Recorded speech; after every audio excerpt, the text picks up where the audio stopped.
વલસાડના ગુંદલાવ ચોકડી પાસે આવેલી ફલાહ હોટલમાં બુધવારે ભોજન દરમિયાન પનીર ભુરજીમાંથી જીવાત નીકળવાની ઘટના સામે આવી છે। ઓવડા ગામના મોહિત પટેલ પોતાના મિત્રોના સાથે જમવા આવ્યા હતા ત્યારે આ ઘટના બની હતી।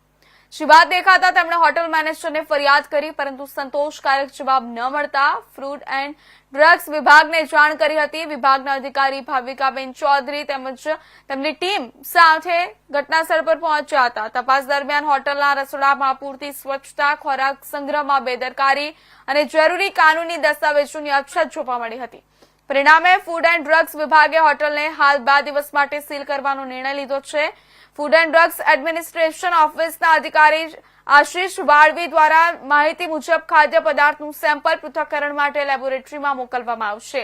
ત્યારે 15 દિવસ બાદ અંદર રિપોર્ટ આવી જતા ગંભીરતાને ધ્યાનમાં લઈને દંડ અને સજા નક્કી થશે। હાલ પૂરતું હોટલ સંચાલકને સ્વચ્છતા જાળવવા, ખોરાકની ગુણવત્તા તપાસ્યા બાદ જ પીરસવા અને તમામ નિયમોનું પાલન કરવાની સૂચના આપી છે। હાલના સમયમાં ફૂડ એન્ડ ડ્રગ્સ ઓફિસ દ્વારા ત્વરિત અને અસરકારક પગલાં વલસાડ અને ડાંગ જિલ્લામાં લેવાઈ રહ્યા છે, જેનો સંતોષ વલસાડ નગરજનોએ અનુભવી રહ્યા છે।